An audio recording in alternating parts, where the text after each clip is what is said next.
One time, yeah,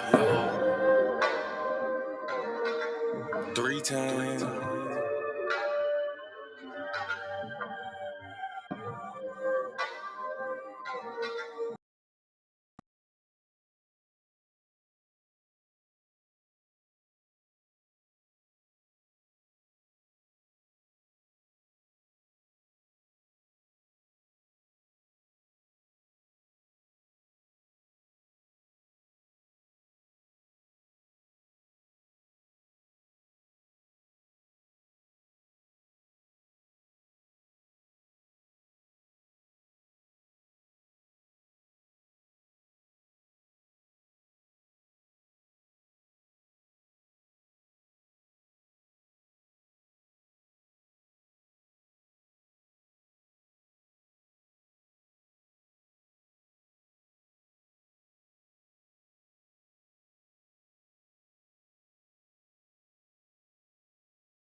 Living super clean. 3 times for my foe that it came up. 4 times cause the man can't control up. 1 time for the men doing cane things. Dead Fred to the T, living super clean. 3 times for my foe that it came up. 4 times cause the man can't control up. 1 time for the folk that it moved up. Even if you had the slow start screwed up. Used to gang bang, now homie brewed up. Had a little plan, I had them blew up. Look at you like a man right now. Dressed to the T, smelling like a grand right now. And you ain't got nothing from a handout now. Just faith and hard work gets it planned out now, You could've took a bunch of dusty rolls. The hand dealt with a bunch of cards to fold. To stay hot while the world is freezing cold. The same plot, but the story's never old. Slow clap for your kinfolk. Could've been asking what your info. Prosecutor could be trying to do you in for the 2020 twins, so you passing out the info. But no, you had purpose, you had plans. I ain't throwing nothing on Mercedes Benz. Won't impress y'all, don't need no fans. That ain't my God, who is that man? This real men talk, real king ways. Still in captivity, but minds ain't slave. Got a little wisdom while you peek these grades. Giving out the knowledge on the stoop these days. 1 time for the men doing cane thing.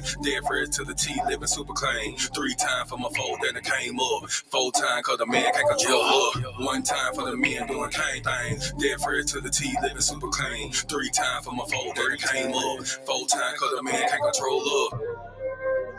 Yeah, real man. Sheesh. Yeah. Doing cane things. Living super clean. That it came up. 1 time for my king doing king things. Mom these hoes cause he know he got a good thing. I submit and I cook and I clean and I never hold back on that pop. I'ma let it rain. Made me honest, I got a ring. All praises to the most high, let it sing. A real man able, sister never came. And I ain't going nowhere, this is not a game.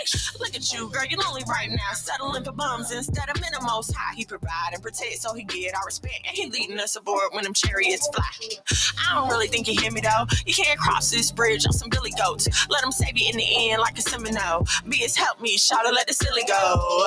1 time for the men doing cane thing. Dead Fred to the T, living super clean. 3 times for my foe that it came up. 4 times cause the man can't control up. 1 time for the men doing cane thing. Dead Fred to the T, living super clean. 3 times for my foe that it came up. 4 times cause the man can't control up.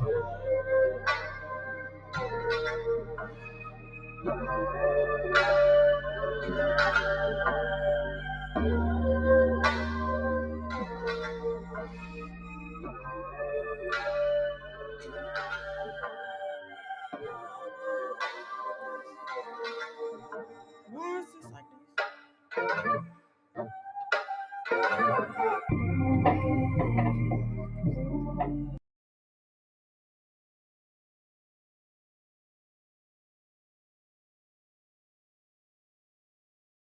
Saints, it's your favorite housewife, Miss Mono.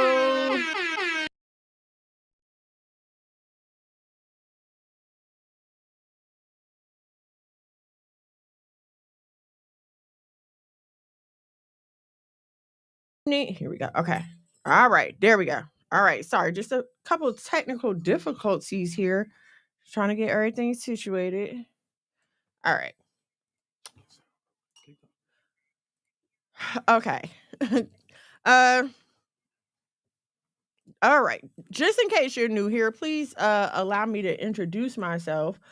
I go by Miss Mono in these content creator streets, Facebook, TikTok, Instagram, all the places where the content creators be. Please follow, like, share, subscribe wherever you see at Miss Mono's World. I'm really trying to I don't want to talk about that. TikTok is really making me mad. Turn the ticker on. What ticker?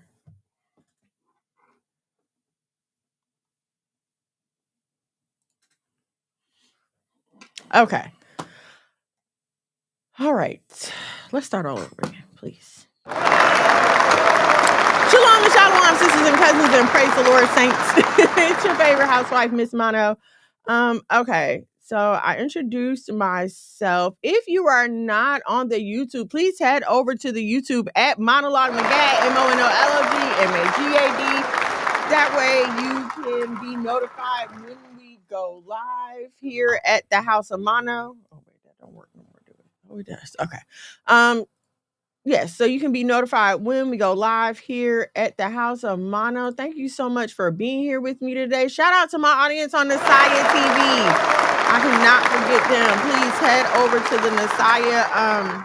Download the Nasaya TV app if you have not downloaded it already. It's on your Roku, your smart TVs, and your Fire Stick. Sorry, y'all. I'm trying to multitask here. And yeah, it's a lot to get used to.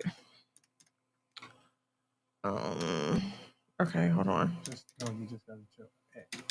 I did that. Okay.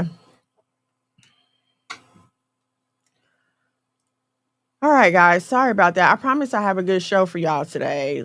Just trying to get a few things together here. Okay. All right. I introduced everybody. So listen, let's talk about TikTok, okay? Because they really made me mad today. Well, not today. They made me mad last week, and they reinforced my anger today. TikTok is turning into old Facebook. And what I mean by that is it seems like you can't say anything. If you say the wrong, not even you, okay? And I mean you as in general, because people will get on TikTok and make TikToks using any kind of language, calling any kind of names. I mean, the N-word is flowing up and down TikTok. People calling each other jigaboos, nappy heads, and monkeys and everything else. But for some reason, I am targeted when I speak about, if I say the word trans. I don't even have to be talking about transgender people. I could be talking about trans fats, the Trans-Siberian Orchestra, the trans, what is that? I forgot. Some kind of railroad, the Trans-Siberian Railroad. I could be talking about anything like that. They ding me. I was able to appeal it last time and, they got it overturned or whatever. But I just tried to appeal it again and it wouldn't let me. So my live is suspended until 10:40 tonight. And I'm not happy about that. So I'm on Instagram right now. Just, doing what I do, making it happen. Thank you, honey. All right. So the main topic for today is you don't know when to stop. And it's a struggle to pick topics for this show because I have to worry about being catchy and snazzy and grabbing people's attention. But a lot of times the stuff that I'm talking about is not fun, it's not attention grabbing, it's not trendy. It's often stuff that, people don't want to hear. So, but it needs to be said. So coming from the place of you don't know when to stop. The main thing that I wanted to focus on here is being content. Uh, and being content doesn't necessarily mean that you are finished. And I think that's what a lot of people get confused. They confuse contentment with complacency. Okay.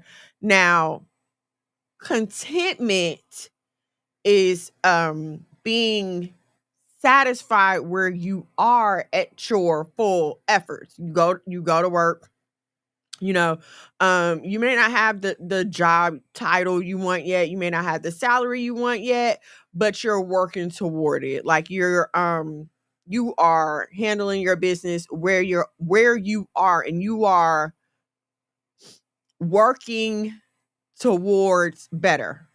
Okay.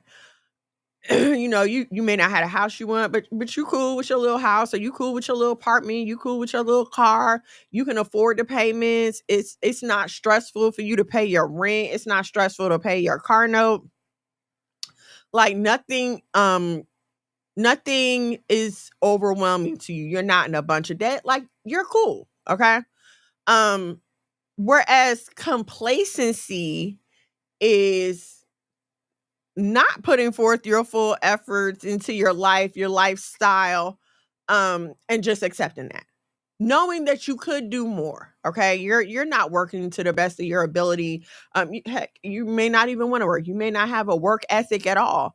Um, and so you're just being complacent, right? Or you're complacent, being dependent on others as a person who should not be. Okay, you're an able-bodied adult, and I'm not talking about multi-generational living here, because I recommend that for everyone. But I mean, even if you are living with your parents or whatever, you still won't get up and get a job. You won't help out around the house. You won't be a cooperative member of whatever family unit that you're living in. Shalom and shalom, Angelina. Thank you for joining me. You won't be a cooperative member of whatever family group that you live in. Okay, this is complacency as opposed to contentment. And now, um, I have my own personal experience with this issue. Okay. Um, After I graduated from high school, back in ye old 1999. After I graduated from high school, I had a great job. Okay, back then I was working for AZZ. That's when they still had home phones. When this is before cell phones took over. This was when we still had day and weekend minutes, and text messages was like 25 cents each, or it was crazy. Okay, this is the Wild Wild 90s, or the end of the Wild Wild 90s. But so I'm working at AT&T. It was a great job. Great opportunities for advancement. And even when I was there, I was doing good. Like, I was winning awards. I was doing great, right? But instead of me, I was doing that, and I was going to school full time on my way. And instead of me being content where I was and working my way up within the confines of obedience to God, I started looking at what everybody else had and what everybody else was doing. And, well, why I don't have that? Why I don't have this? Never mind that these people were like at least 10 years older than me. Because mind you, I had just graduated from high school. Okay, so I'm looking at a bunch of 25, 30-year-olds and some older. You understand what I'm saying? I'm looking at them wondering why I'm not where they are, why I can't afford the things they can afford, and so on and so forth. This led me to look for other streams of income. Okay. Tierra Lorraine, shalom and shalom, sis. Thank you for joining me. This led me to looking for other avenues of income, which led to me running into a path that would put me on a downhill trajectory for a while. Like, I'm not even going to lie to you. That was one of the worst mistakes I ever made. I regret it so much, right? And we're going to go through a few more famous people, because you might be like, well, Miss Mano, you didn't really lose that much. You had a little job in school, but you're good now. And yes, all praises to the Most High, I am. But honey, the trauma that I endured while I was on that wrong road, it took a long time for me to get over it. I was in an abusive relationship. I was assaulted by who I thought was a friend of the person that I was supposed to be in a relationship with. And I just found myself, I was in a shootout. I was pulling guns on people. People were pulling guns on me. I was fighting in the street. I mean, it was a horrible experience. It took me to a place that I never imagined that my life should have ever went to. Okay. And see, that's the problem with not being content. The Bible warns us about this, not just when Paul talks about, whether I'm abound, whether I have a little or whether I have a lot, learn to be content. There's a verse in Proverbs that says, Lord, don't feed me rich. Don't feed me poor. Feed me what I can handle so that I don't get rich and deny you. And that I don't get so poor that I have to steal and embarrass you. That's Proverbs, I think, I want to say 38 and 17, something like that. But so it taught, and then it also talks about a just balance, how much the Most High hates an what's it called, an unfair balance. Okay. And so that's what happens when we don't learn to be content, right? We won't take a look at what we have and appreciate that where we are, understanding that if we stay obedient and if we work a plan and if we plan to work, we can grow into the thing that we want to be, right?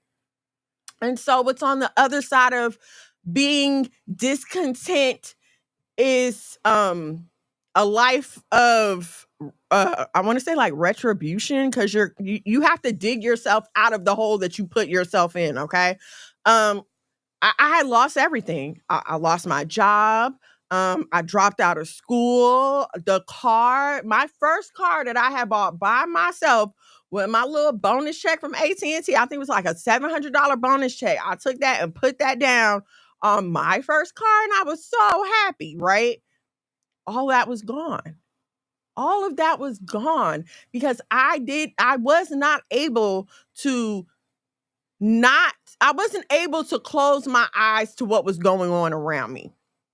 And this is why I'm real big on not comparing your life to other people's lives, because you don't know how those people are paying for the things that they have. Okay. Now that I've grown up, lived a little bit more, became a little more upwardly mobile, I can tell you that a lot of the people that you're sitting back and envying are either in mounds and mounds of debt, scamming, stealing identities, doing all kind of shicey stuff to get the things to hold in front of you, to have you like nipping at the bud. It's like holding a banana in front of a monkey. That is what they're doing to you. Messiah TV, shalom and shalom. Brianza, thank you so much for joining me, you guys. Yeah, they're dangling. What do they call it? Like a carrot in front of a horse or whatever. They're dangling in front of you, right? And so, like, that's the whole that's the whole thing with consumerism. This day and time that we live in, where it's like buy, buy, buy, buy, buy. You go on social media, and there are people telling you buy this, buy that. Right? It's hard to scroll anywhere and do anything and not see an advertisement for something. So I told y'all that we were going to talk about a famous person who had fallen into this, and you guys know that I love financial white collar crime. Like, I don't watch a lot of true crime because I can't take all the blood and the murder and I can't take that. It made me anxious. I'll be walking around my house with all the lights on all the time. But a good like financial white collar, like American Greed or something like that. Oh yes, I eat that up. Okay, and someone who's been featured there a lot, and you should know this person, is Kwame Kilpatrick. Okay, here he is. Take a look at this gentleman on your screen right here. And here's the thing about Mr. Kilpatrick. He was born a child of privilege. his parents are representatives for the state of Michigan, okay? Like his mom's a senator, and like they're in high levels of government where they are, okay? And so he followed in his parents' footsteps, and he was the mayor of Detroit at the time. So, the thing about Mr. Kilpatrick's story is, he had so much before he went in. And even when he went, even when he was in there, he started like acting up immediately, kind of, during his term. He started passing contracts to his friends. He started having an affair. Him and the lady that he was having, well, him and the woman that he was having an affair with, started running these big scams. And of course, eventually he got caught. Let's go to that here. Hold on a second. Okay. So, okay, there was a 12-count criminal indictment against Kwame Kilpatrick and Beatty, who was the lady that he was having the affair with. He was charged with 8 felonies, including perjury, okay, which means lying under oath, misconduct in office, and obstruction of justice. So I think those 2 are pretty explanatory. Worthy suggested that others in Kilpatrick's administration could also be charged. Here's the thing. His daddy went down with him for this. Hold on. Let me find that part where they talk about his dad, because I couldn't believe it. Like his own daddy. Let's see. Oh, and then he was charged with assaulting or interfering with a law officer. Okay, so here's the thing that kind of set it all off for him. Because as usual, when you have people involved in like these kind of scams and schemes and stuff, it's usually that one thing that tips the police off that now everybody has to get involved, and now we're all gonna try to figure out. So one of the big things that happened with him was there was a party at the mayor's mansion. Like, I think every state has like a mayor's mansion or a mayor's estate or something like that. So there was a party at, I don't even remember how to pronounce it. There was a party at the mayor's mansion in Michigan, right? It was his party, whatever. His wife was supposed to be out of town, okay? Like women do, she came home early to her house, boom, walks into a party, and there are strippers. Apparently the wife, well, yes, because no, it's still alleged. My bad. It's still alleged. Okay, so allegedly the wife comes in, beats up the stripper, and they put her out, right? So according to them, the last time everybody saw the stripper, she was walking out the mansion after the wife had beat her up, okay? The next time they saw the stripper, she was dead in the car with her boyfriend. The boyfriend wasn't dead, but she was dead. Okay. So there were never any charges brought up. The family of the young lady took it to the highest court that they could, and they still have not gotten any justice for their family member. So needless to say, something like that, of course, is going to draw scrutiny, because this is not the regular good old boys club. I scratch your back, you scratch my back. Nah, boo, you done murdered a civilian. Okay. So people are looking. Okay, so like I'm not gonna say this is when his troubles began, but this is definitely like a big turning point. Okay.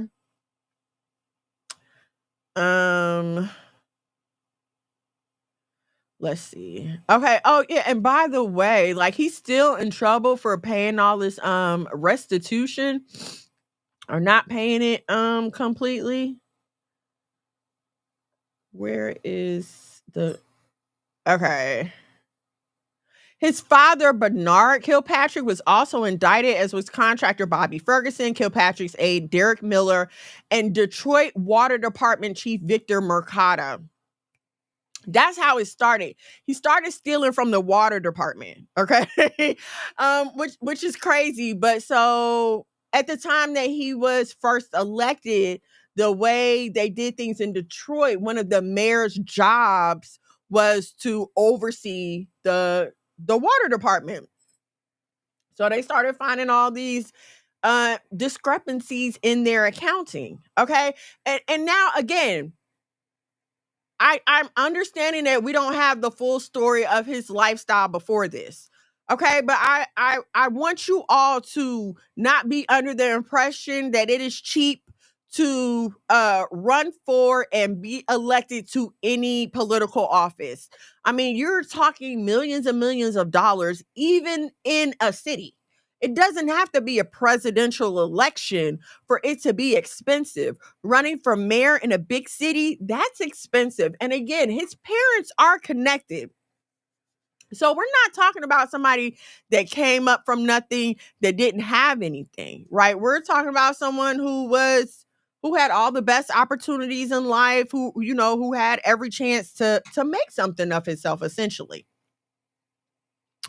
So he was sentenced to 28 years after all of this, okay? After the crimes, the contracting, the tax evasion, he was sentenced to 28 years. Actually, he was convicted multiple times, which is crazy to me.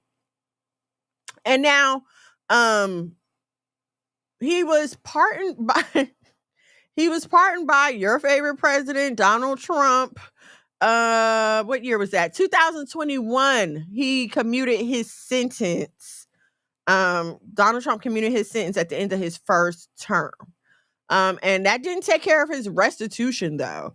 He has a $4.8 million restitution that he still has to pay.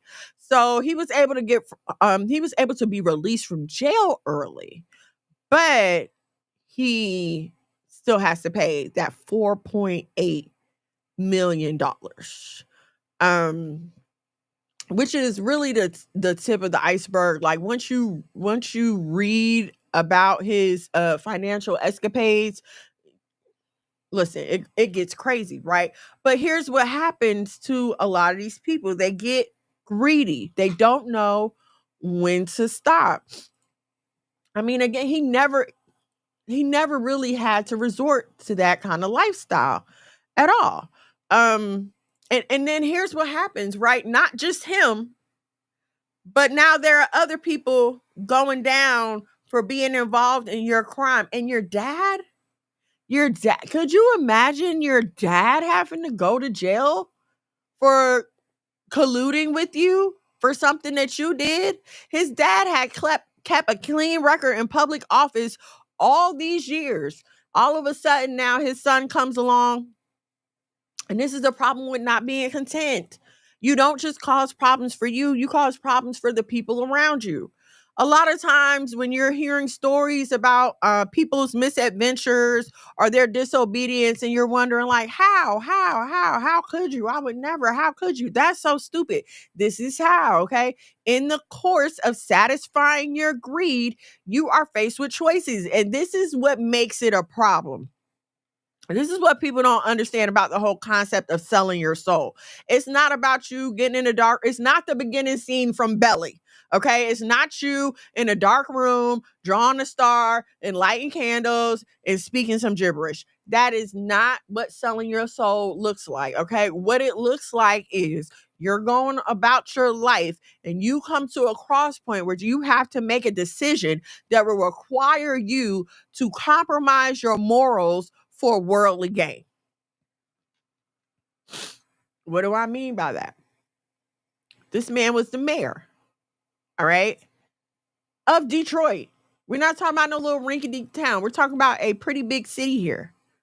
For all intents and purposes, any person would be satisfied with being the mayor. You ran for this office. You won an election. You're the most powerful person in this city now. You have access to anyone and everything. You making a nice little salary, not to mention all the tens of thousands of dollars you get to charge for speeches and appearing at events. I mean, the world is your oyster at that point, right? And so instead of just being cool there, for whatever reason, he decided he wanted more. And I was doing some reading about greed. And one of the things they said about greed is a secondary emotion. right? It's usually secondary to anger. You're hurt about something, you feel like you were cheated out of something, you feel like you're not getting what you deserve, and so it drives you to feel like whenever you get an opportunity to get something, you're going to take it all. Um in a in a in a more global sense, even in a biblical sense, if you want to look at it that way, there are a certain group of people who feel that Esau was cheated out of his birthright by Jacob, right? Whether you agree or don't agree, the fact of the matter is there are people out there who feel like Esau was cheated out of his birthright. And they're angry about that. I don't know if you've ever caught a conversation with somebody who strongly holds that belief, but they're angry about that. And they feel like they're owed some kind of recompense. Okay. Um, the world we live in now has been shaped by greed and people not learning to be content. All right. Um, CEOs today make 400 times more than their employees. And it wasn't always like that. There was a time when it was only 10% more, 20% more. The CEOs living on the same level as the workers, okay? But as time has went on, as capitalism has continued to grow, people want more. You need more. You need to have more to show that you have status. You need to have this kind of car. You need to wear these kind of clothes. And what's crazy to me is we have, I'm not going to say allowed, but we live in a society where these little pockets of these little I would call it a collective or like a group of people have gotten together to decide that a thing is important. Okay, one of the things, let's talk about fashion, the fashion industry. Okay, from its conception, it was about making other people feel less than the people who could participate. I talked to y'all last week about Louis XIV, who was a king of France in the 16th century, how he designed Versailles and this whole culture around him. One of the many aspects of this culture was attention to how you were dressed, how you looked, having your clothes sewn on for you. This was a big thing. This is what people used to distinguish themselves from commoners. And so here we are today where you will get robbed for a Chanel purse. Your life could be jeopardized over a pair of shoes because we're in a society where so much emphasis is put on this thing and so much money is concentrated in this one area to allow people to basically make other people feel bad about themselves. When you think about it in the long run, the whole idea behind fashion is I have more money than you. I'm more greedy than you. I have to hoard more than you.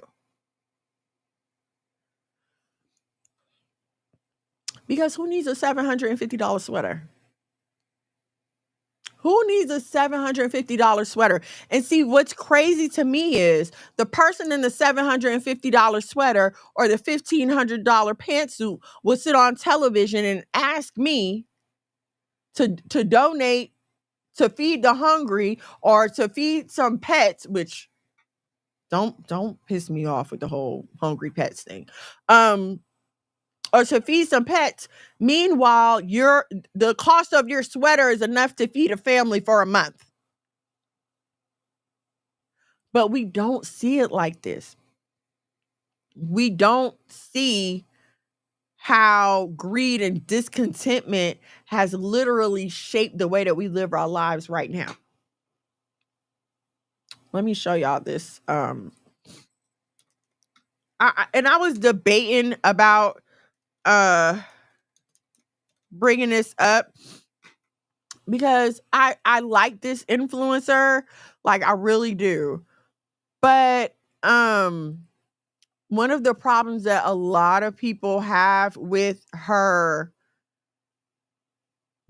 stream is hold on a second. One of the problems that a lot of people have with her is her overconsumption. It's like she all you'll see. Let me show you. Let me find one of these videos. Okay, here's a good one. Okay, her name is Operation Nikki. And again, no hate. Like, I'm not hating on her. This is not what this is about. This is just to prove my point about consumerism and where we are today. So, okay, here we go.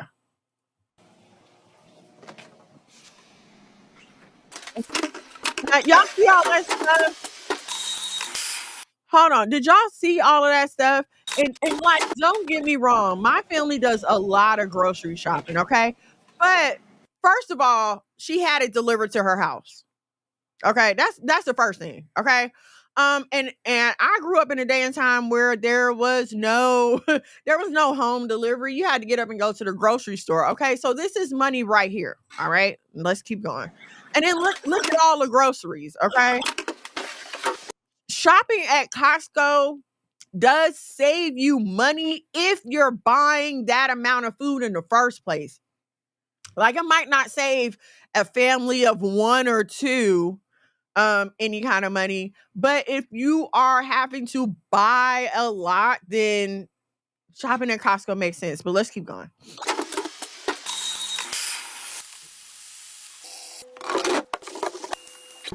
Okay, look, steam cleaning the fridge. That's new. I remember scrubbing the fridge myself. All right.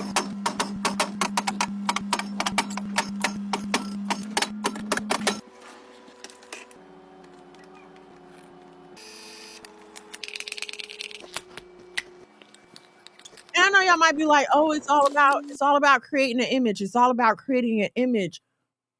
Why does the image have to be so costly?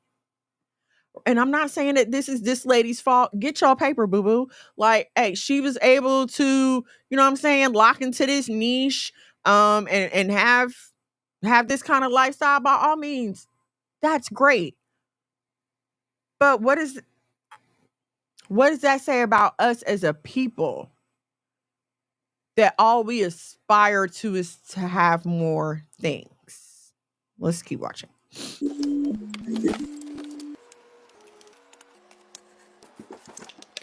Okay, so now we're gonna take the meat and the cheese out the plastic bag that it came in, which is suitable for storage, and now we're putting it in a whole other container. For what? I don't understand that.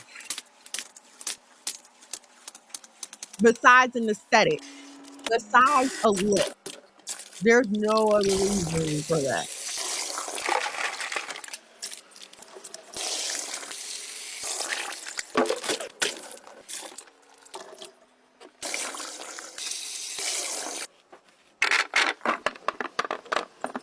That sensible. I would consider that possibly, but then probably would just leave the grapes in the container they came in.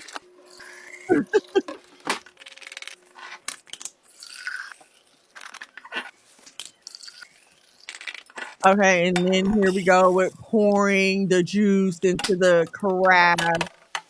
And see, this kind of thing, like I see most people in her comments, they're like, where do you put the juice after you empty the container? Where do you put the container?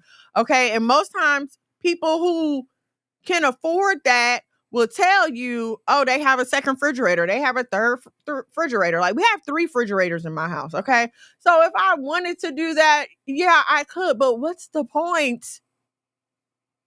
Why? Like, why are we doing this? Why are we giving into the need to, not the need, but why are we giving into the pressure to do things? I don't want to say that make no sense, but they make no practical sense. It's just for a look. Okay. And so here's another thing about greed. It will have you out there doing things that make no practical sense. It makes no practical sense for you to drive yourself into massive amounts of debt to own a car that you can barely afford to pay for and or maintain. You used to call it being car poor when I grew up because you would be poor after you paid your car note. It is way too much. Like who, first of all, who, again, I get she's an influencer. That's what she does. But who has that kind of time? Who's doing all of that? That is exactly, it is too much. And so, but why is this what we aspire to? Right? And so I want you to do some introspection. I want you to think about yourself and think about when you're scrolling your social media, right? Now, there's nothing wrong with like admiring things. Like I told y'all, if I had enough money to, I would buy Ralph Lauren out. I like Ralph Lauren. I would buy it out if I could comfortably. But what I'm not about to do is be buying Ralph Lauren and the Phillips household is going without. I'm not about to be out here putting my husband under ridiculous amounts of pressure just so I can go out and shop Ralph Lauren. That is evil. That is wrong. Now I'm causing so many other problems in my marriage. Not only is that causing financial stress, now my husband has to be away from the family more to make up for this money that I'm spending. And for those of y'all who aren't married, think about how you feel after you overspend. Because like my discontentment didn't stop even after I came out of the mess I had put myself in, because I had not realized that that was part of my problem. I had not realized that always thinking there's more is the problem. And we don't think like that because that's what we're told, right? There's always more to be had. You can always do better. You know, there's always a next level where we're in that hustle, team no sleep mentality. You got to have 7-8 streams of income. And sure, like ideologically, that sounds good. But for the average person, how the heck you expect them to run 7 legitimate full-time streams of income? That's not practical for one person. These people out here like Steve Harvey and these moguls who you just see everywhere. People like Shaq, because like every time you turn around, this guy is in a commercial. Yeah, they have teams of people doing that for them. Okay. They have people that they can call. They have people that they pay to handle that kind of stuff for them. These people are already connected. They know who to call to do what.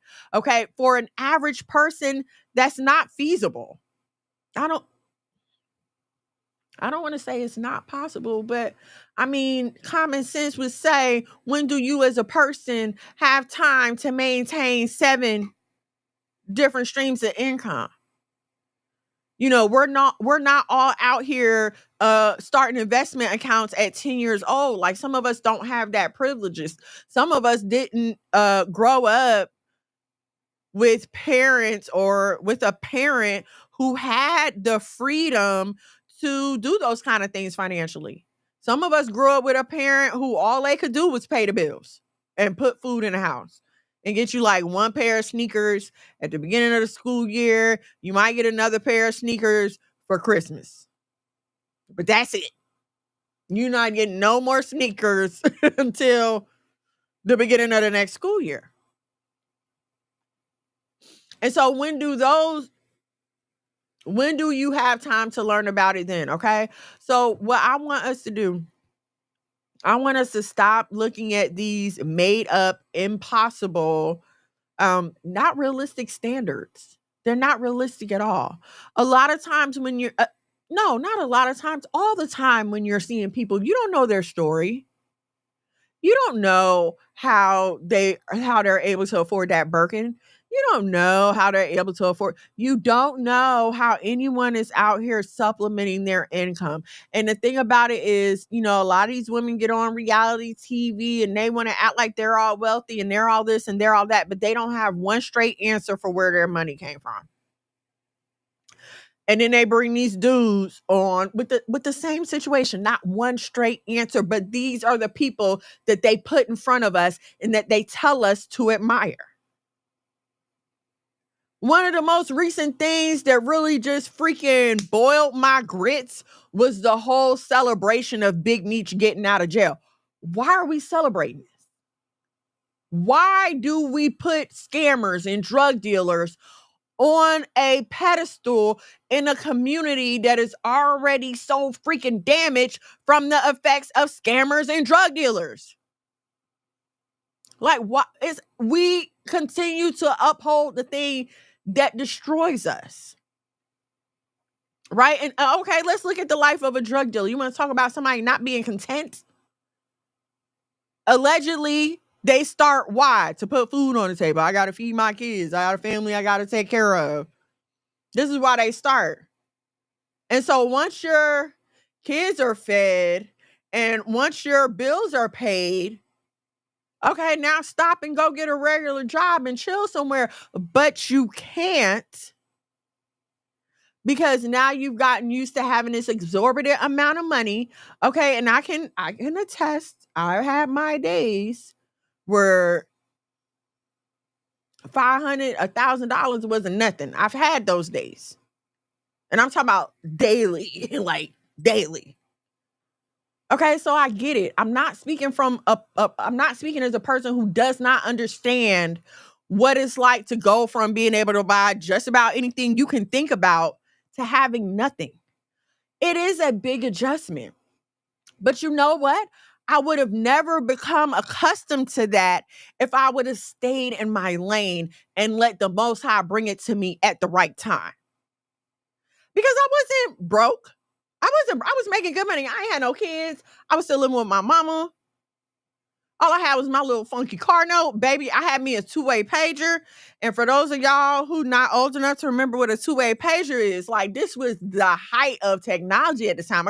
This was the iPhone of 1999, because all you had to do was call the operator. Like, it was an 800 number. Was it Scottail? I want to say that was the company name, or one of them. But it was an 800 number. You would call the 800 number. The operator would answer the phone and they'd be like, do you have a message for such and such? And you would say whatever you had to say. They would type the message and then it would show up in the pager. Okay. So I would get up to go to school and work and go buy me an outfit to wear for that day. All right. I'm not saying I was smart. I'm not saying that was a great thing to do, but I'm just telling you this to let you know, like, I wasn't hurting at that time. Like, I was cool. By most people's standards, I was living great. But because I was so worried about what I didn't have, instead of focusing on what I did have, I wound up losing what I did have. And the riches that you get from disobedience are never permanent, and it's never going to fulfill you, because your problem is there's always more, right? So even when you get the dream car, you're looking at somebody driving by in another dream car. You could have a 2025 something that was just made in March, and you'll see somebody in a 2025 that was just made yesterday. Oh, no, I gotta have that. I gotta have that. I can't let them outdo me. I gotta have that. I gotta be her. And it's a constant hamster wheel. I don't know if y'all, I just thought about this. I don't know how many of y'all will admit that you are familiar with any baddies, but there was this girl, Diamond the Body. Hold on, let me see if I can find her thing.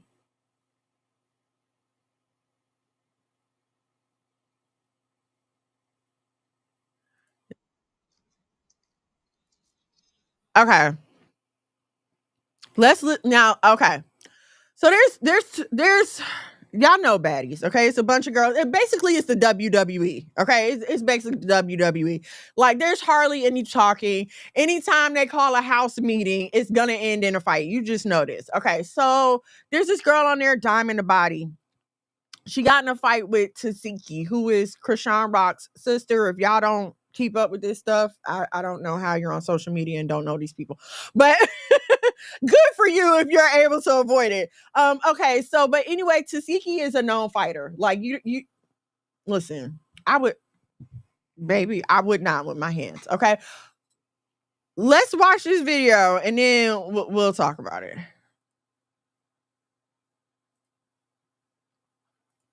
And absolutely the fuck not. I'm not fighting that damn MMA fighter no more. What the hell? That bitch need to be fighting in the UFC, not on baddies. Okay, sorry for the language, you guys. She could have. Okay. People asking me if I want my lick back with Tasiki, and absolutely the fuck not. Okay, I think she just said the same thing. So I didn't realize that when I scroll, it's gonna scroll through her videos. My bad. Okay, but so she got in a fight with this girl at the reunion and got her tooth knocked out. Like I think she knocked out an incisor. And she's in this video, she's saying like, no, I don't want to do this. There's another video. I don't know if I can find it like just off bat. I didn't remember. I just thought about this. Let's see. Okay. But there's another time when she's saying like, no, I'm done with baddies. Like I'm tired of getting beat up for these checks. I'm worth more than this. I don't want to keep doing this. And we thought she was getting ready to leave. But all she did was come back with a mouth guard next season. Ask yourself, what would make anyone and what would make any woman sign up to get constantly beat on, embarrassed on national television? Have we come to the point where we care so much about getting money to impress other people, to make them think that for some reason we're better than them, that we're willing to degrade ourselves? This is the issue, right? And so many problems stem from us not being content. Even this whole integration situation stems from us not being content with being separate and working on the but equal. Because that's what we were, separate but equal. And they were lacking on the equal part. Absolutely, by all means, nobody's arguing that. Okay, but instead of fighting to get them to uphold the but equal, we started fighting to get them to allow us to come to their party. I don't need to come to your party. I have my own party. It's not worth the mouth guard. It's not. None of it is. None of it is. And again, like I said, like on the other side of whatever scam, scheme, sin you can come up with, it's loss. There's loss. Don't look at the few people who somehow, some way still have money when they come out of jail and we don't know what happened and blah, blah, blah, blah, blah. And also stop thinking that you're going to get an answer. Like you can't watch other people's lives. There are vessels of honor and there are vessels of destruction. You could very well be watching a vessel of destruction. You could be watching someone whose only purpose in life is to do this thing. You know how you see some people, and I'm not talking about a child because we don't give up on kids, but you see some adults who you just know, like, okay, you ain't never getting off this block. This is just going to be your home, baby. Don't look at those kind of people come dressed in all kind of ways. They come at all kind of income levels. Here's what you're going to realize as you get older and as you travel through life. You are going to meet the same spirits in different bodies. You are going to meet the same type of personalities. They're just going to have different names and different faces. Okay? Getting money does not change someone. It just allows them to be who they want to be. All right? Nothing new is going to come out of you just because you now have more money. All you are going to do is feel cocky enough to be who you really are, because now I got money and these niggas can't tell me nothing, and I can buy and sell your life. And who are you going to tell?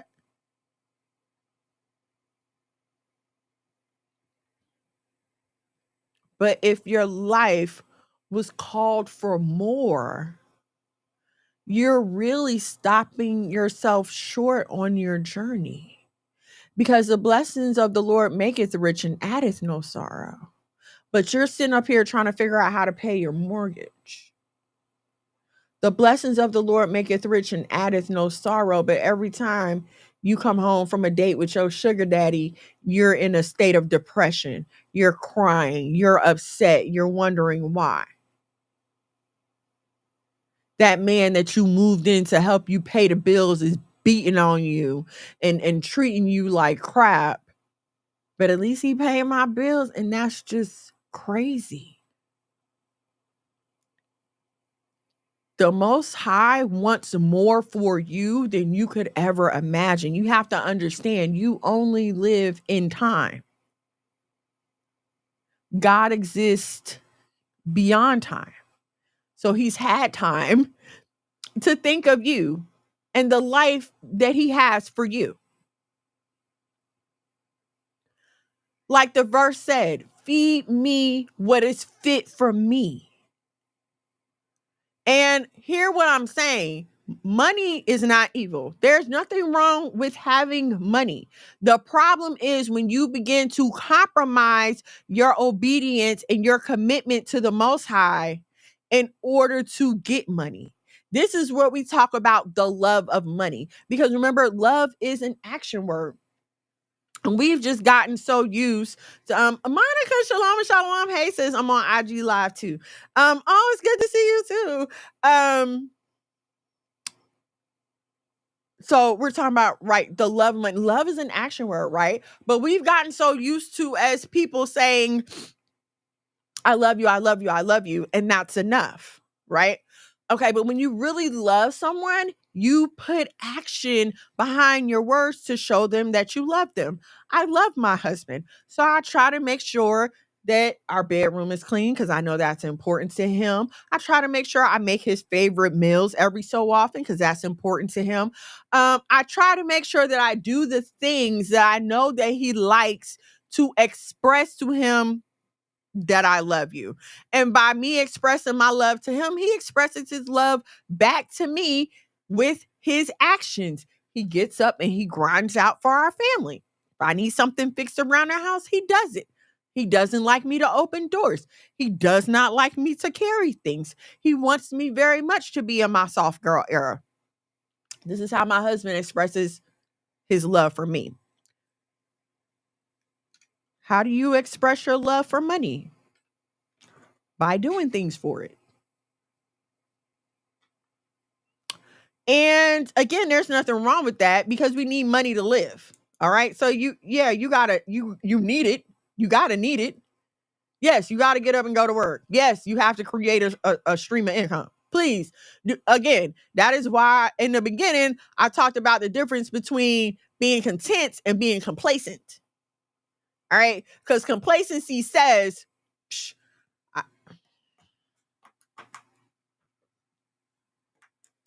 don't want to offend anybody with what I'm about to say. Okay. And this is more directed for people with children. You single people, have at it. Do what you want. But okay, sidebar. I know we live in a day and time where it's acceptable to outfit a vehicle and to live in it. Okay. And I don't have no qualms with that, boo. If that's what you want to do you. But a lot of people are not choosing to outfit a vehicle and use it as a place of residence. A lot of people are saying, I don't want to pay my rent, so I'm just going to live in my car. That's what a lot of y'all are doing. I don't want to take this money for rent, so I'm going to just live in my car and we'll be all right. That is complacency. I don't have the discipline to save my money from my job, so I'm just going to continue to couch surf and drop the burden of me and my children or on whoever is foolish enough to open the door that day. That is complacency. I know I got a kid out there, but they'll be all right. That is complacency. And a lot of y'all love to talk about, well, the Lord will provide. The Most High will provide. He provides all my needs. Bitch, you have to get up and work. I'm not saying not to work. I'm not saying no. I'm saying don't cross the line. Get up and go to work, boo-boo. Go to school. Get you some more certifications. Invest your money wisely. Save your money. I'm not saying not to be financially savvy. I'm not saying not to make your money grow. A wise man leaves an inheritance for his children and his children's children. Okay, so I'm not saying not to take the steps to be able to do that. But when it comes to a point where you're compromising your values, when it comes to a point where you're presented with an opportunity for promotion, if you take a little ride with the boss, if you duck off into a hotel with the boss, if you fill in the blank, now you're crossing the line into greed. I'm not even one to measure greed by how much you have. Far be it from me to look at anyone and say, you have too much. The problem is not with having too much, because the Most High knows I want my family to be prosperous. Like, we want land. We want a family compound. We want to have buildings on our land. Like, we have a vision for our family. So yes, we want more. We have a vision for ministry. So yes, we want more. Okay. But so once we have collected the resources, what are we doing with those resources? Did I sit here and come to y'all and say, hey, donate to the house of Mono, donate to the house of Mono? And then you turn around and see us driving in new Bentleys and Maseratis, and we done upgraded to this and upgraded to that. That's a totally different thing. Okay. And even before, all praises. Thank you, sis. Even before I even ran into my husband again, because we've known each other since 12, 13 years old. Even before I ran into my husband again, I prayed to the Most High. I was like, Yahweh, please let me have sufficient income so that I am not tempted to lie to people to raise money. I never want that on my record, because I've seen it happen too many times. My own mother has went without. Our lights have been cut off. There were times when the refrigerator was skimp. She out here working 2-3 jobs. And I've seen her give to people and organizations that I wasn't too, you know what I'm saying, sure about. And I never want to do that to anybody. Keep your money, boo-boo. Keep your money. One thing this white girl told me, she was in between jobs and she went to her pastor because they tithe, and she sorry y'all, she explained to her pastor, I'm in between, but I still want to give to the church. And the pastor's like, well, you can tithe with your time. It doesn't have to be financial. You can just tithe with your time. And that's what she was able to do. I'm going to tell you something, as somebody who's been attending Black church all my life, I've never heard that as an option. I've never heard, if you can't afford to give, please volunteer your time.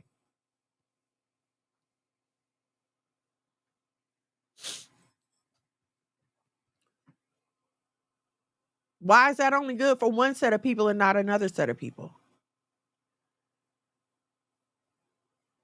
And here's what else I'll say. Oh, I don't want to offend anyone, but if you can't afford, then maybe you shouldn't. Because I never want to be in a position where I have to lie to people.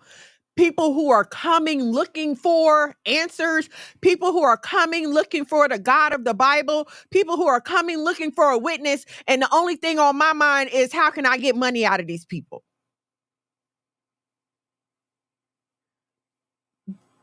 Right, nah, it's Visa or MasterCard if you want to be blessed. Exactly. It's never just come work in the children's church or just come serve in the kitchen for a little bit. Or if you just do that, that'll be fine. We'll count that as your tithes and offering. No problem. It's never that.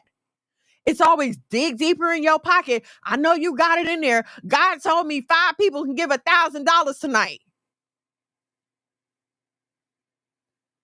Knowing that you are speaking to a disadvantaged population. That's what gets me. You know the kind of people that are sitting in this church. You know these people are working class people. Getting up every day, trying to figure out how to pay the rent, how to pay the bills, working 2 and 3 jobs. Not getting child support. And you still sit there and act as if God is withholding some blessing because I can't give you $1,000 right now? How dare you? But this is the kind of stuff that we come up under. My husband's so funny. Would never, never. They would laugh in your face. They will laugh in your face and start to tell you about the bills that the church has acquired. What about the bills at my house?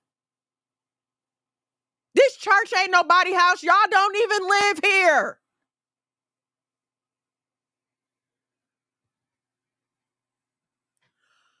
Freedom and success for us is not going to look like freedom and success for these other nations. We want the land so we can build our church on the land. We own it. It don't matter if y'all donate or not. Come and eat. When we put on F3, when we put on B3, no, that's not donations. That's money that we have earned as a family. That's top tier parties. That's the print doctors. Some of these dogs done help pay for F3 and B3. It can't always, it's not, preaching the Bible should never be your only source of income. It shouldn't. There's no way that you are going to tell me that you are maintaining your moral compass and also using the Bible as a source of income. I'm not saying you shouldn't give. The Bible says to give to your teachers. Absolutely. The one who gives good things to you, by all means, yes. But the audacity for you to sit here and I got a life-changing word from the Lord for the first 10 people that run up here with $1,000. How dare you?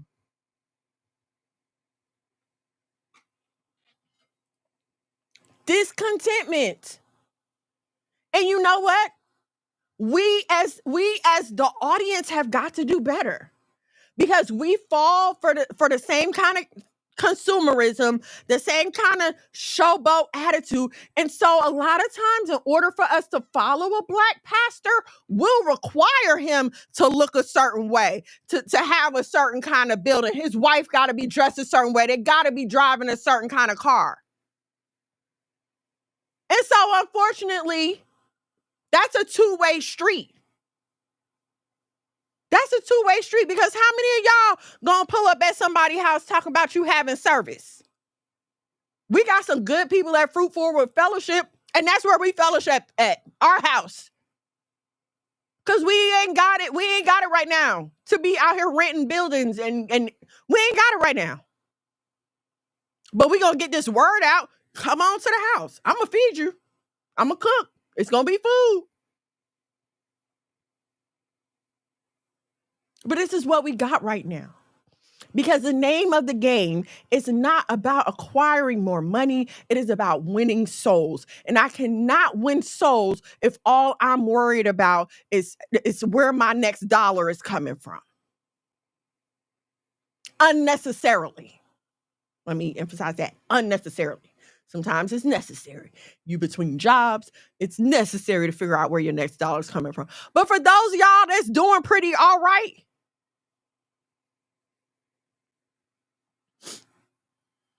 get on here and get some Google certifications. Attend YouTube University. You ain't got to be up in the salon all the time. Get right on YouTube and figure out how to do your hair and do your nails and do your makeup.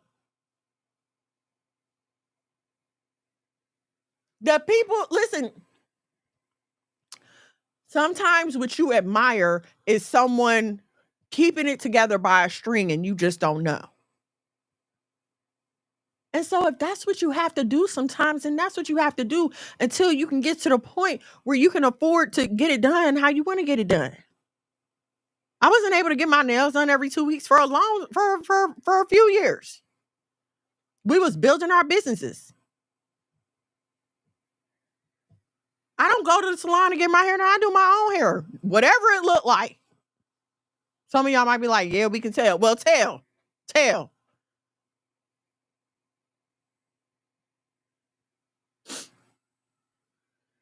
We're never going to grow if we can't concentrate on where we are and grow from there. You working your plan. You know what I mean? You're coming up. Instead of you getting distracted, sitting there worried about what I don't have, and I don't have this, or look, my homegirl just bought a new car, or she just got a new house, and why don't God? Why don't? What's wrong with me? There's very rarely a moral lesson coming from the Real Housewives of Atlanta. But I have to say that the way they kicked off season 16, phenomenal. I'm going to tell you why it's phenomenal. It's phenomenal because the girl that they picked to lead the season, Shamia, she's been on there a few seasons before, but only as a friend to the show, right? She's only a friend. She wasn't a main cast member. She didn't really talk about her life. She was just there as supporting cast, okay? Well, she's a full-time peach holder this season. And so they start with a tour of her home. Her $9 million home. Okay, and when I tell you this house was breathtaking, as it should be for $9 million, I was like, wow. You talk about somebody letting it bubble quietly, because she never alluded to the fact that she was that wealthy.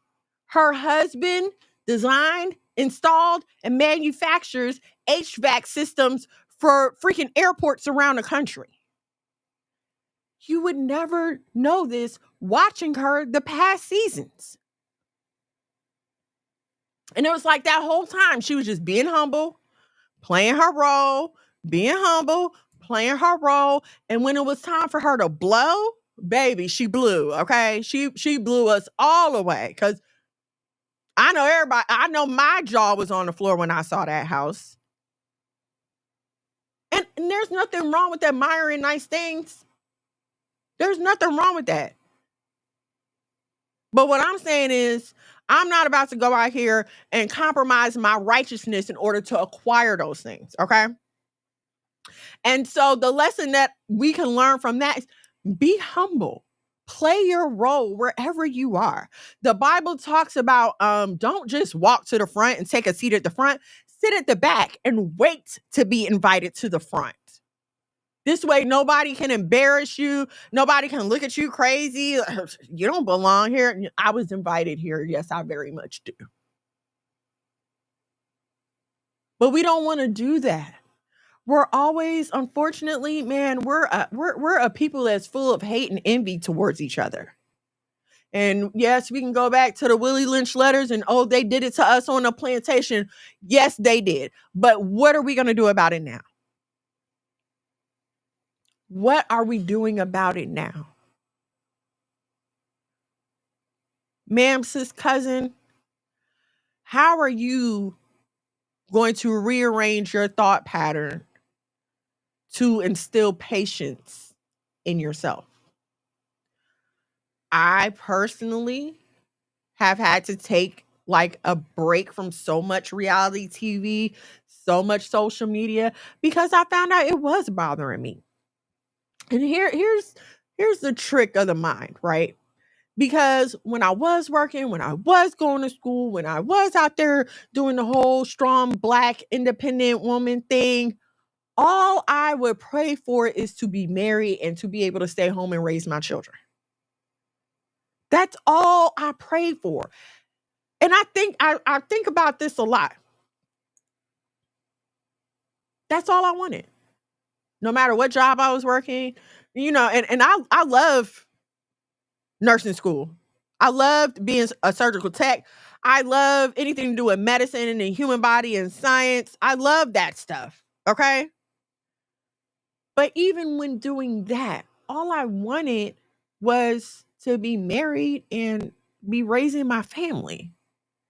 I didn't want to be out there building someone else's family.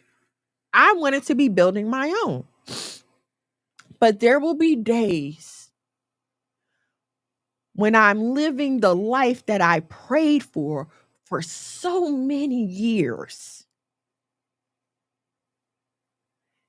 And here comes the thought, you really need to be out there working. You're not doing nothing with your life. You were doing absolutely nothing. You have no accolades. Nobody knows who you are. What have you done with your life? You're 44. You're about to be 45, and you have nothing to show for it.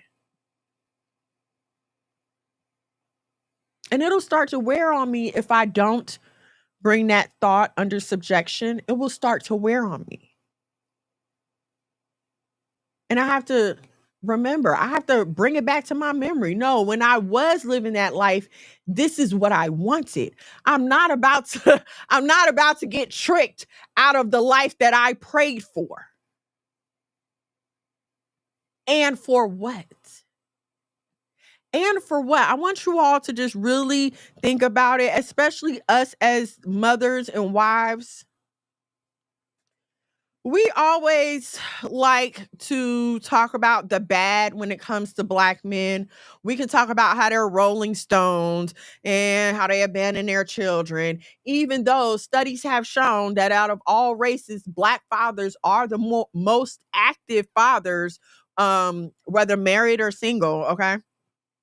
But we love to talk about the negative about black men and everything that's wrong with them. But I would please ask you to just sit back and think of a story that you know personally or that you have heard. I can tell you a few if you don't have any, of women who have thrown away good men because they get some kind of hair up their butt.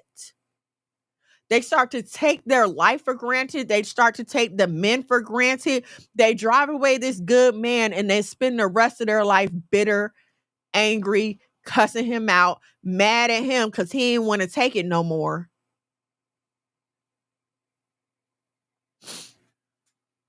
And all she could ever talk about is how bad men are and how they ain't ish and how she don't need one. Angry, bitter, got adult toys all over the place. Because you can't keep a man. It's never just one side of the story. You got to be able to look at all angles. And I'm not just going to say two, because there's usually at least three.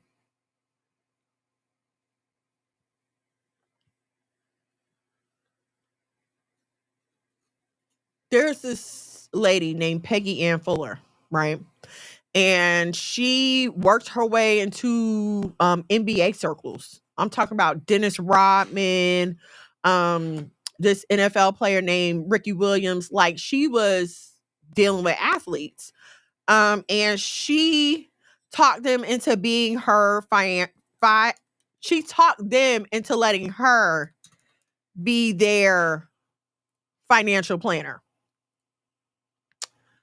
Let me show y'all. And y'all probably seen her story on TV. You've probably seen her story on TV, but this is her. You can see her here with Dennis Rodman. And you know what? I'm so worried that you guys. My husband says sometimes I'm like talking about stuff and people don't understand what I'm talking about, or I'm not breaking it down enough. And I realized when I was doing this, like, some of y'all may not be old enough to have remembered Dennis Rodman in his prime. Gosh dang it, I had a video, but I can't find it. Okay. But I'm gonna just run back a highlight clip. And now, mind you, Dennis Rodman, he didn't score the most points. He wasn't, you know what I'm saying? He was no Michael Jordan, but he was Dennis Rodman. He was known for rebounds. This is what he was known for. He's the greatest rebounder ever. I'm gonna watch this video for those of you who are not old enough to witness Dennis Rodman.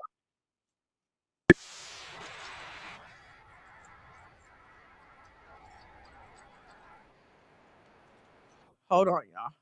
I guess I gotta share the right screen in order for y'all to get it. My bad. Okay, here we go. Most people think he's 6'9", 260. And Dennis was maybe a half an inch taller than me at 6'6", 220. And he impacted the game a lot bigger.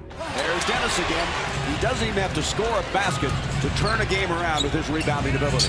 You got to throw him in the category of some of the greats like Bill Russell. And this is a unique cat. Yeah, I mean, he is. That's an understatement right there, yeah. How did oil and water mix? Yeah. You know what? And I love Dennis. I really do. He's an unbelievable player, incredibly athletic. He was like Superman. Like, he just, just a freak of nature. A guy could run all day long, never got tired, and was like the Energizer Bunny. Let's get to the house. A different story, but. This isn't the video I had originally pulled up. I don't know what happened to the video I originally pulled up. But just so you get an idea, okay, this guy was amazing. Like, okay. And so this lady, Peggy Ann Fuller, comes into his circle and she's like, yeah, I could be your financial advisor. Don't worry about it. I'll manage all your finances. Winds up stealing everything from him. She goes to jail for I want to say 20 or 30 something years. I don't know. But here's another example. Paxton and Atticus, ladies and gentlemen. I'm wrapping up, you guys. Here's another example of how being greedy messed things up for her. Because why not just be a great financial manager and accept a percentage of a lot of millions of dollars? Ricky Williams wasn't no slouch. He was in the NFL. The other athletes, these are professional athletes. You're talking about millions of dollars even in the 90s. So why not just do right by them and take the percentage that you earned and grow from that? But instead, she got greedy, took it all, and wasted a big chunk of her life behind bars. Doesn't make any sense to me at all. Okay? And again, that's the thing about being greedy. It will always lead you down a road that you were not ready to go down. Nobody plans to go to jail. Never once when I'm watching these financial crime shows does a guy who started the Ponzi scheme say, I know I'm going to end up in jail for this, but here we go. And that's what's so wild to me, especially with Ponzi schemes. Eventually the money is going to run out quickly. The way a Ponzi scheme works is I'm going to tell you that I have a great investment for you to invest in. I just need so many $1,000s for you. Okay, so I'm going to take your $1,000. And these people don't be playing with little money. Okay, we talk about 50,000, 100,000s of dollars. Okay, so I'm going to take your $100,000 and I'm going to spend it how I want to. And now next month, when you're looking for your return on your investment, I've already found 2 other suckers to give me money. So then I'm going to take their money and give it to you, right? So then I got to find sucker number 4 and 5 and take their money to pay sucker number 2 and 3. And so this just continues until the runner of the Ponzi scheme isn't able to pay the dividends and the people are getting mad. But here's why it usually is hard to feel bad for the victims is because they saw the unreasonable returns.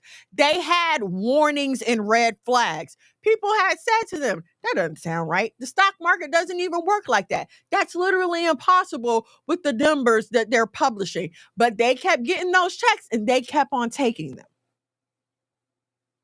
Instead of saying, hold up, I know you're giving me $10,000 a month, but I have to ask, where is this coming from? Or, you know what I'm saying? How are you getting this money? Nobody ever does that. And so it's greed on both sides. All right. Except the suckers don't go to jail. Just the runner of the Ponzi scheme. So I want to leave y'all with this. Okay. Ask for your fill. Proverbs 38 and 17. I believe that's 38 and 17. It's on my Facebook as well. Stop comparative living. Like the influencer I showed you earlier, I had to stop following her because watching it made me feel like, ooh, I need that. Ooh, I need this. Ooh, I need that. When I'm perfectly fine with what I have. Like, we have newer appliances. Like, I don't think our appliances are a year old. I live in a really nice house. Like, I had to check myself one day. I was on the phone with my daughter. And now, mind you, I've lived in apartments that were half the size of the first floor of my house. Okay. And so I was on the phone with my daughter one day and I was FaceTiming her. And I went in my kitchen and I reached sorry, baby, I didn't mean to hit you. I reached my hand out because I was at like the beginning of our kitchen and I reached my hand out and I was like, I still have so much more room in my kitchen. You know what I'm saying? Like, you forget sometimes when you're focusing on what everyone else is doing instead of focusing on what you're doing. So listen, if you need to take a little social media cleanse, go ahead and do that, or at least unfollow the influencers. Unfollow the influencers. If you need to put a pause on reality TV, just go ahead and let them record for a while until you know what I'm saying, get your mind clear. Spend some time with the Most High. Again, there's nothing wrong with wanting more. You just have to stay in the lines of obedience to accomplish it so that it can be the blessings of the Lord that maketh rich and addeth no sorrow. Okay? Auntie Angelina says, shalom, nephews. Where's Daddy? He went to get some milk. Y'all ain't bring y'all phone out here, did you? Don't say that. Do you have your phone? No. Why? Because I need to know what time he going on tomorrow. All right, y'all. Well, bye.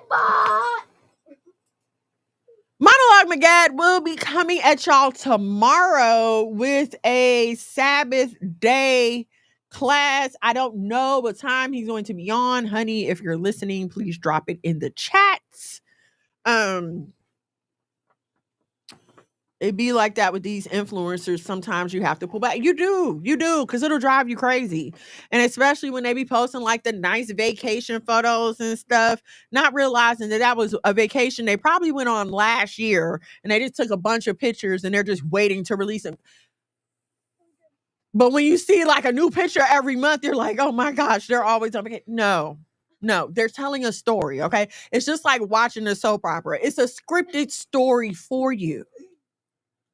All right, so come back to reality. Like a lot of times you'll see people who will comment, yo, I'm not done yet. You can't talk to him while I'm talking to them. Sometimes you'll see a comment that'll say, go outside and touch grass. Okay. And what they really mean is take a break from the internet and clear your mind with some reality. So please, ma'am, sis, cousin, take a break from the internet, take a break from social media, take a break from influencers, all that good stuff, and clear your mind with a little bit of reality. Okay. I don't know, 8, 9-ish. Okay. Yes, all praise to the Most High. I need to hear one of his classes. I be trying to tell him. Okay, so tomorrow about 8, 9-ish. Okay, you will be hearing from Monologue Magad live here from the House of Mono. Come on, guys. Come on. Okay, 8 o'clock, he said, y'all. 8 o'clock tomorrow. Tell your neighbors, tell your friends. It's going to be a great class. I will be back here, same black time, same black station next Thursday, 8 o'clock. Please head over to the YouTube if you have not at Monologue Magad. It's this guy's name right here. MONOLOGMAGAD. Like, share, subscribe, turn on your notifications so you know when we go live. Anything else, you guys? No. Never give up on your dreams. Shout out to Brianta. Brianta, I want to thank you so very much. I don't think you understand how much you actually are an encouragement to me. So I definitely want to shout you out and say thank you. Shout out to my homie Angelina. I love these two sisters. We have our little scripture group chat. And it's really helpful to me. I don't think they understand how much they encourage and help me. And I hope that I'm able to pour it back into them the same way. But I want to encourage y'all, listen, even if it's just 1 or 2 sisters, man, start a scripture chat, please, where y'all just send scriptures back and forth. It will encourage you to stay in your word. Because, like, if they sending me scriptures and I ain't sent one, I'm like, wait a minute. Have I not been reading? Did I not read my Bible today? Hold on. So it's very helpful in a few areas of your life. And you need someone that's going to keep you encouraged in the word. So please, I would advise y'all, you know what I'm saying? Find a group or 2. Hit me up. Hit me up. You know what I'm saying? All right. I love y'all so much. Say goodbye, good night, whatever y'all are going to say. Goodbye. No, good night. Good night. Okay.